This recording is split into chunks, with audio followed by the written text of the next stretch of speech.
देश की निगाहों में आज का बजट है जो निर्मला सीतारमण आज पेश करने जा रही हैं और स्मार्ट बाजार में इस वक्त हम अनुपमा हैं और देश के लोगों को बताएंगे कि कैसे असर पड़ता है मार्केट पे। बिल्कुल, देखिए साल भर का इंतजार रहता है कि आखिर वो बजट कब आएगा, क्योंकि आपके घर का बजट क्या होगा वो देश की सरकार ही तय करती है। और आज का बजट रीमा इसलिए भी बहुत ज्यादा खास हो जाता है क्योंकि मोदी सरकार 3.0 का ये जो बजट आने जा रहा है उससे सबसे ज्यादा अगर किसी को उम्मीद है तो शायद मुझ जैसे और आप जैसे लोग, यानी कि आप जैसे लोग मिडिल क्लास लोगों को जो है सबसे ज्यादा उम्मीद वाकई मिडिल क्लास को है। और अनुपमा कहा यह जाता है कि मिडिल क्लास को हर बार झटका लगता है, मतलब वो मायूस होते हैं, लेकिन देश के प्रधानमंत्री इस बात को बखूबी समझ रहे हैं। और हम साथ साथ मार्केट भी दिखाएंगे आपको कि शायद बजट में आप भी इस बात का इंतजार कर रहे होंगे कि ये जो मेरे पास में कपड़े आप देख रहे हैं स्मार्ट बाजार में, शायद ये सस्ता हो जाए, इसको लेकर कुछ ऐसे नियम बने जिससे कि असर हो मार्केट पे। हम किचन एरिया में भी चलेंगे क्योंकि महंगाई का असर सबसे ज्यादा उधर होता है और आम लोगों की समस्या है, क्योंकि हम मिडिल क्लास पे अनुपमा फोकस कर रहे थे। तो इस बार प्रधानमंत्री ने यह संकेत दे दिया है कि हम मिडिल क्लास के लिए कुछ ना कुछ बड़ा कदम उठाने जा रहे हैं।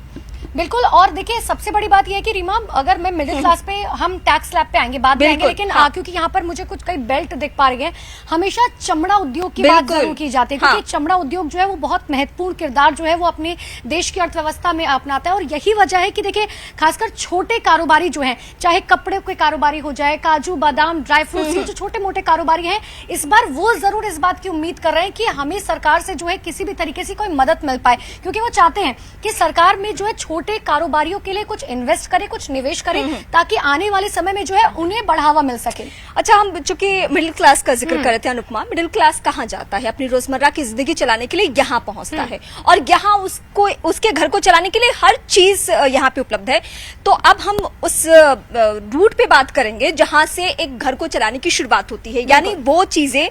जिसको लेकर कहा जाता है कि हम एक छोटा सा अगर ये भी मैं खरीद रही हूँ तो सरकार को कहीं ना कहीं से मैं टैक्स पे कर रही हूँ। बिल्कुल, इसके लिए जरूरी नहीं है कि मेरी सैलरी बहुत ज्यादा हो, मतलब एक कोई भी सामान ये भी मैं उठा रही हूँ तो इस पे भी। तो इसको लेकर जो सरकार नियम बनाती है उससे पता चलता है कि हाँ क्या सस्ता क्या महंगा हो रहा है, और आज हमें ये तस्वीर साफ हो जानी है अनुपमा। बिल्कुल, और रीमा देखिए ये तो बात रही कि क्योंकि अब जो है ज्यादातर चीजें, सबसे बड़ी बात ये है कि जीएसटी में आती हैं, तो कहीं ना कहीं हमें थोड़ा सा बजट के बाद जो है हमें समझना पड़ता है कि आखिर कौन सी चीजें जो है महंगी हो रही है। आप अगर ये तमाम चीजें देखेंगे, छोटे बच्चों की चाहे कॉपी किताबें खिलौने या खाने पीने की चीजें, मोस्टली चीजें जो है वो जीएसटी के दायरे में आती हैं। लेकिन इस बार जो है टैक्स के बारे में अगर हम बात करें रीमा, क्योंकि एक बहुत ज्यादा इंपॉर्टेंट चीज है, पिछले कई सालों से जो है टैक्स में कोई बदलाव नहीं हुआ है। मिडिल क्लास हमेशा ये कहता है कि भैया थोड़ा सा हमें टैक्स में राहत दे दो ताकि हमारी जो इनकम आ रही है वो थोड़ी सी बच जाए। अगर किसी का टैक्स स्लैब देखिए 5 लाख से नीचे तो आपको टैक्स स्लैब देना ही पड़ेगा। 5 लाख से ऊपर आपकी सैलरी गई और यानी कि आप सरकार को पैसा दे रहे सीधे सीधे।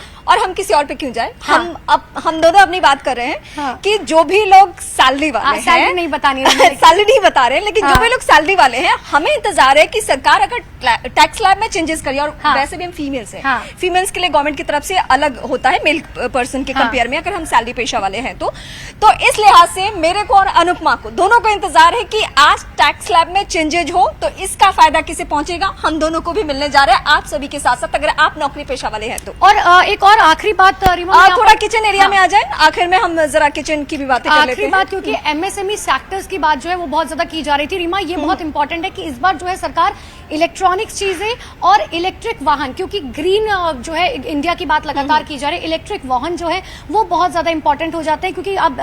सरकार भी लगातार कह रही है कि आप इलेक्ट्रिक वाहनों पर जाइए ताकि जो है पोल्यूशन फ्री किया जा सके, और इलेक्ट्रॉनिक्स पर जो है बहुत ध्यान दिया जाएगा। और मुझे लगता है कि शायद इस बार चाहे वॉशिंग मशीन हो, टीवी हो, फ्रिज हो, उसमें शायद थोड़ा सा राहत मिल सकता है। मैं जरा सा बात कर लेती हूँ किचन पे, क्योंकि आप देखते हैं कई बार अरहर की दाल पे चर्चा होती है, टमाटर के भाव बढ़ गए उस पे चर्चा होती है, तो ये मुझे टमाटर दिख भी रहे हैं, वहाँ पे सब्जी ये जरा इधर सब्जी को अगर हम दिखा पाए तो मैं ये दरअसल आपको बता रही थी कि ये सब का प्राइस कहाँ से कंट्रोल होता है, इस पर भी फोकस किया जाना है। और आज के बजट में इन सारी बातों का जिक्र भी होना है। जिस टमाटर, जिस आलू प्याज या अरहर की दाल, ये सब की बातें मैं कर रही थी, वो यहाँ पे है। स्मार्ट बाजार में पहुंचने वाले